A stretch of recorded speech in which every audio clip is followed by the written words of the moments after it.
చాలామంది నన్ను అడుగుతున్నటువంటి అంశం ఏమిటి అంటే అసలు మా రాశిని బట్టి లేదా మా పేరుని బట్టి ఎటువంటి వాహనం కొనుక్కుంటే మంచిది, అంటే ఏ బ్రాండ్, ఏ రంగు, ఏ నెంబర్ ఉంటే మంచిది అని అడుగుతున్నారు.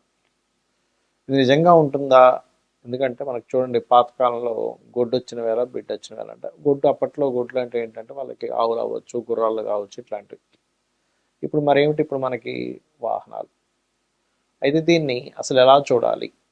మనకి చతుర్థ స్థానము అంటారు, అంటే లగ్నం నుంచి కానీ రాశి నుంచి కానీ, లగ్నం తెలిస్తే లగ్నం నుంచి చూసుకోండి, లేకపోతే రాశి తెలిస్తే రాశి నుంచి మీది ఏదైతే అయిందో మేషం నుంచి మీనం వరకు 4వ అధిపతి ఎలా ఉన్నాడు, దాన్ని బట్టి అసలు మీ పేరు మీద వాహనం కొనొచ్చా కొనకూడదా, కొంటే ఏ వాహనం కొనాలి, ఏ రంగు, ఏ నెంబర్ ఉంటే మంచిది అనేటువంటి అంశాలు మీరు వీడియో ఎండింగ్ వరకు చూసినట్లయితే మీకు పూర్తి ఇన్ఫర్మేషన్ కలుగుతుంది. దాని ద్వారా మీరు ఒక వాహనం కానీ గృహం కానీ కొనుక్కునే సమయము, కొనుక్కున్న తర్వాత మీకు బాగా కలిసి రావాలంటే ఎటువంటి రంగు, నెంబరు అనేది తీసుకోవాలి, ఏ బ్రాండ్ తీసుకుంటే మంచిది అనేటువంటిది మనం ఒక్కొక్కటిగా తెలుసుకుందాం. అయితే ఈ విషయాలు చెప్తుంది నేనైనప్పటికీ కూడా చెప్పిస్తుంది సాక్షాత్ లలిత అమ్మవారిగా భావిస్తూ తెలుసుకుందాం. సింహం వారికి పర్టికులర్గా స్ట్రాంగెస్ట్ వాహనం తీసుకోవాలనేటువంటిది ఉంటుంది. అయితే ఇప్పుడు ప్రజెంట్ ఉన్నటువంటి కండిషన్ ఏదైతే ఉందో, కేతు రాశిలో సంచరిస్తున్నాడు కాబట్టి ఇక్కడ ఏంటంటే కేతు వైరాగ్యానికి, విరక్తికి, ఏదో తెలియని ఒక డిస్టర్బెన్సెస్కి, డిస్ప్యూట్స్కి కారకుడవుతూ ఉంటాడు. కాబట్టి కేతు ఎప్పుడైతే రాశిలో సంచరిస్తున్నాడో ఇది ఇచ్చేటువంటి రిజల్ట్ ఏమిటి అని చెప్పి చూసుకున్నట్లయితే, ఇది పర్టికులర్గా కేతువు గమనించుకున్నట్లయితే తెలియని ఒక చిన్న చిన్న ఆటంకాలకు కారకుడవుతూ ఉంటాడు. కాబట్టి కేతుగ్రహం బాగుంది జన్మజాతకంలో అని అనుకున్నట్లయితే మీకు సర్వసాధారణంగానే అన్నీ కూడా ఆటంకాలు కలగకుండా బాగానే ఉంటాయి. అయితే ఇప్పుడు ప్రజెంట్ లగ్నంలో కేతు ఉన్నందుకు తెలియని చిన్న చిన్న ఆటంకాలు కలుగుతుంటే దాన్ని తీసుకోవాలన్నా, అయితే మీకు కలర్స్ ఒకటేంటంటే స్ట్రాంగెస్ట్ వెహికల్ తీసుకోవాలని ఉంటుంది. మరొక విషయం ఏంటంటే కలర్స్లో ముఖ్యంగా red colour, cream are yellowish colours, అదేవిధంగా గమనించుకున్నట్లయితే వైట్ కలరు అనేటువంటివి బ్రహ్మాండంగా మీకు కలిసి రావడం జరుగుతుంది. అదేవిధంగా మీరు వాహనం లోపల కూడా మీరు దత్తాత్రేయుడిని, లేకపోతే ఏదైనా కొంతమంది చూడండి కొంత గురుస్వరూపమైనటువంటివి సుబ్రహ్మణ్యేశ్వర స్వామిని పెట్టుకోవడం అనేటువంటిది మంచిది.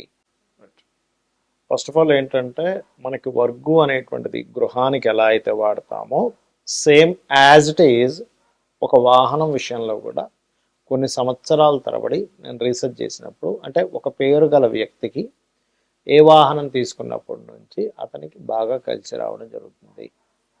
అది మెయిన్ బ్రాండా లేకపోతే అందులో సబ్బా అంటే మెయిన్ బ్రాండ్ అండ్ సబ్ కూడా బాగా పనిచేస్తుంది. అంటే ఎట్లాగా అంటే ఇప్పుడు మనకి చూడండి, ఆ నుంచి అమ్మహా లోపల ఉండే బ్రాండ్స్ అనుకోండి.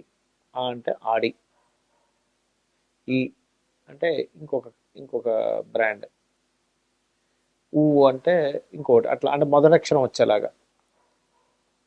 ఎగ్జాంపుల్ ఐ అనుకోండి, ఇన్నోవా. అట్లా ఏంటంటే ఆ నుంచి అమ్మహ అక్షరం లోపల మీ పేరు ఉందనుకున్న ఉదాహరణకి, అప్పుడు మీరు మీ యొక్క తీసుకునే వాహనం ఆ నుంచి అమ్మహ లోపల వచ్చే బ్రాండ్ ఉండే వాహనము, లేదా చచ్చా జ అక్షరాలు. ఓకే, జా అంటే జగ్వార్ ఉదాహరణ చెప్తున్నా. అదేవిధంగా యారా లావా, వా అంటే ఓల్వా, ఇట్లా. యా అంటే యాలో కూడా ఏదైనా వచ్చింది అనుకోండి, ఎస్డి 2 వీలర్ అనుకోండి, ఎస్డి బైక్. అలా మీరు తీసుకొని చూడండి, ఖచ్చితంగా బాగుంటుంది. అదేవిధంగా మనకి అష్టవర్గుల్లో మనం ఆ వర్గు గురించి చెప్పుకున్నాం. ఇప్పుడు ఒకవేళ కక్క గగ అక్షరాలతో మీ పేరు ఉంది అంటే కళ్యాణ్ కావచ్చు, గా అంటే గంగాధర్ కావచ్చు, జ్ఞానేష్ కావచ్చు, ఇట్లా ఉందనుకోండి ఉదాహరణకి మీ పేరు. అప్పుడు మీరు కక్క గగ స్వవర్గులో ఉండేటువంటి అక్షరాలు గల వాహనం తీసుకోవచ్చు, లేదా శేషా సాహా యారా లావా. షే అంటే సుజుకి వెహికల్ ఉంది అట్లా అనమాట. వా అనుకోండి విర్చుస్, విఐఆర్ టీవీఎస్ విర్చుస్ ఉంది ఇప్పుడు ఇవాళ రేపు వాక్స్ వ్యాగన్లో అట్లా. ఉదాహరణకి చాచా జాజా అక్షరాలు మీ మొదటి పేరుంది, మొదటి అక్షరంలో మీ పేరు ఉందంటే చ అంటే చందన్, చందన. అది స్త్రీకైనా పురుషుడికైనా ఒకటే వర్తిస్తుంది, గుర్తుపెట్టుకోండి. అలా ఉన్నప్పుడు మీరు తీసుకునే వెహికల్ చ చ జ అక్షరాల్లో ఉండేటువంటిది. జ అంటే ఇందాక నేను చెప్పినట్టుగా జగ్వార్ కావచ్చు. అదేవిధంగా షేషా సాహా లేదా ఆ నుంచి అమ్మహ వరకు అంటే ఆడి, అట్లా అనమాట. ఇప్పుడు అదే కనుక టా డా డానా అక్షరాల్లో మీ పేరు ఉందనుకోండి ఉదాహరణకి, ఇంకా టా టా డా డానా, అందులో మీ పేరులో మొదటి అక్షరం అది అయింది. అప్పుడు మీకు పప్ప బబ్బ మ అనే అక్షరాలు గల వెహికల్, అంటే మా అంటే మెర్సిడిస్ ఉంటుంది కదా అట్లా. అదేవిధంగా ఆ నుంచి అమ్మహ లేదా కక్క గగ అక్షరాలు. కా అంటే ఏంటి కియా వెహికల్ అట్లా. అదేవిధంగా మీ ఎగ్జాంపుల్ మీ పేరు తాత దాన్న, నా అంటే ఉదాహరణ నా పేరే నానాజీ పట్నాయక్ అనుకుందాం. ఇప్పుడు నాకు తాత దాదాన అక్షరాల్లో ఉండేటువంటి పేరు గల వెహికల్ కానీ, లేకపోతే యారా లావా, లా అంటే లెక్సస్ ఉంది, వా అంటే వోల్వా ఉంది అట్లా. లేదా కక్క గగ అక్షరాలు, కా అంటే కియా, గా అంటే సంథింగ్ దానికి ఏదైనా ఒక పేరు వస్తుంది కదా అట్లా. ప్లస్ అది కాకుండా మనకి చ జ అక్షరాలలో ఉండేటువంటిది ఏదైనా వెహికల్ కూడా తీసుకోవచ్చు. ఇక అదేవిధంగా మీ పేరులో మొదటి అక్షరం కనుక పప్ప బబ్బ మా అక్షరాల్లో ఉందనుకోండి. పా అంటే పనీంద్ర, మా అంటే మధుకర్, మధు, ఇట్లాంటి పేర్లు ఉన్నాయి ఉదాహరణకి. అలాంటప్పుడు మీరు పాప బాబా మా అక్షరాల్లో ఉండేటువంటి వెహికల్ తీసుకోవడం ద్వారా చాలా బాగుంటుంది. అదేవిధంగా శేషాసాహ మొదటి అక్షరం ఉండాలి వెహికల్లోని. అండ్ చచ్చ జ అక్షరాలు లేదా టట్టా డానా అక్షరాల్లో ఉండే వెహికల్స్ మీకు బాగా కలిసి వస్తాయి. ఇక అదేవిధంగా మీ ఉదాహరణకి మీ పేరు కనుక యా రా లావా అక్షరాలు, యా అంటే యాదగిరి, రా అంటే రమేష్ అనుకుందాం. ఉదాహరణ రమేష్ రావాలని రూల్ లేదు, రాము కూడా రావచ్చు, రాజు కూడా రావచ్చు. ఉదాహరణ చెప్తున్నా. యారా లావా అక్షరాలతో మీ పేరు ఉందనుకోండి. అప్పుడు యారా లావా అక్షరాలతోనే ఉండే పేరులో ఉండే కార్ అంటే రోల్స్ రాయరు, రేంజ్ రోవరు, ఇలాంటివి ఉంటాయి కదా. అదేవిధంగా ఆ నుంచి అమ్మహ వరకు ఉండే అక్షరాలు గల పేర్లు ఉండే వాహనము, లేదా టట్టా డానా కానీ తత్త దానా కానీ అక్షరాలు ఉండేటువంటివి తీసుకోవచ్చు. మొదటి అక్షరం ఆ కారుకు ఆ పేరు ఉండాలి. అదేవిధంగా శేషా సాహ, శేషగిరిరావు ఇలా పేరు ఉంది ఉదాహరణకి చెప్తున్నాను. శేషా సా, సా అంటే సావిత్రి, సంతోష్ ఇలా ఉంటాయి కదా. ఇలాంటి పేర్లు ఉన్నటువంటి వారికి శేషాసాహ అక్షరాలతో కనుక మొదటి అక్షరం ఏదైతే ప్రారంభమవుతుందో ఆ వాహనము. అదేవిధంగా మీకు కాకా గగ అక్షరాలు అంటే మూడో వరకు. అదేవిధంగా తత్త దాదాన పాప బాబామ.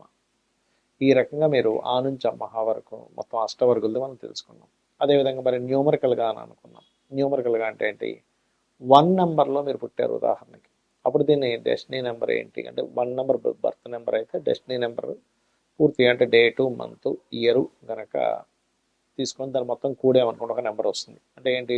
1 మంత్ 1 డేటు 1 మంత్ అంటే 2 అయింది. 2000లో పుట్టారు మీరు అంటే ఏమవుతుంది?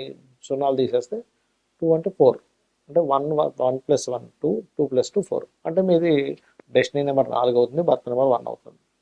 30 సంవత్సరాల లోపల మీ వెహికల్ అయితే కనుక మీ డెస్టినీ నెంబర్ బర్త్ నెంబర్ ఏది ప్రిఫర్ చేయాలంటే బర్త్ నెంబర్ ప్రిఫర్ చేయాలి. కానీ డెస్టినీ నెంబర్ అప్పుడు లైఫ్ లాంగ్ పనికి వస్తుంది. బర్త్ నెంబర్ కూడా పనికి వస్తుంది, కానీ బర్త్ నెంబర్ కంటే డెస్టినీ నెంబర్ ఇంకా బాగా పనిచేస్తుంది లైఫ్ లాంగ్. ఉదాహరణకి మీకు డెస్టినీ నెంబర్ ఆ బర్త్ నెంబర్ 1 అయింది. అప్పుడు మీరు మీ కారు కానీ మీ కార్ నెంబర్ కానీ ఎంచుకోవడం ఎలాంటిది ఎంచుకోవాలి అంటే కొంతమందికి మరి లగ్నాలు ఇవన్నీ తెలియవు కదా, ఓన్లీ డేట్ ఆఫ్ బర్త్ తెలుస్తుంది. అలాంటప్పుడు మీరు 1 నెంబర్ కానీ 3 నెంబర్ కానీ 2 నెంబర్ కానీ అదేవిధంగా 1 2 3 9 7 మీకు లక్కీ నెంబర్స్ అవుతాయి. అంటే మొత్తం కూడినా లేకపోతే ఆ నెంబర్లు ఎక్కువగా ఉన్నాయి. అయితే ఇందులో మీరు ఆ డేట్ ఆఫ్ బర్త్లో ఏ ప్లానెట్ బలంగా ఉందో తీసుకుని ఇంకా బాగుంటుంది. ఒకవేళ 2 నెంబర్లో పుట్టారు మీరు ఉదాహరణకి, బర్త్ ఆర్ డెస్టినీ, అప్పుడు 1 2 3 7 9.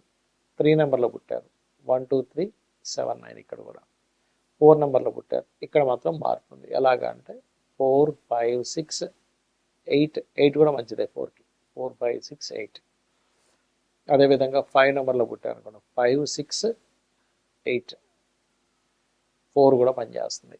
అదేవిధంగా 6 నెంబర్లో పుట్టారు, 5 4 5 6 8 అనేది పనికి వస్తుంది. ఒకవేళ 7 నెంబర్లో పుట్టారు ఉదాహరణకి, అంటే 7 నెంబర్ బర్త్ అయింది లేదా డెస్టినీ నెంబర్ అయింది, అప్పుడు అలాంటప్పుడు మీకు ఖచ్చితంగా 1 2 3 7 9 మీకు పనిచేస్తుంది. అదేవిధంగా 8 నెంబర్ అనుకోండి, 5 6 బ్రహ్మాండంగా పనిచేస్తుంది. 9 నెంబర్ అనుకోండి, 1 9 7 2 3 బ్రహ్మాండంగా పనిచేస్తుంది. ఈ రకంగా మీరు ఒకవేళ డేట్ ఆఫ్ బర్త్ తెలిస్తే ఈ రకంగా తీసుకోండి, మీ పేరు తెలిస్తే ఈ రకంగా చూసుకోండి, ఖచ్చితంగా బాగుంటుంది.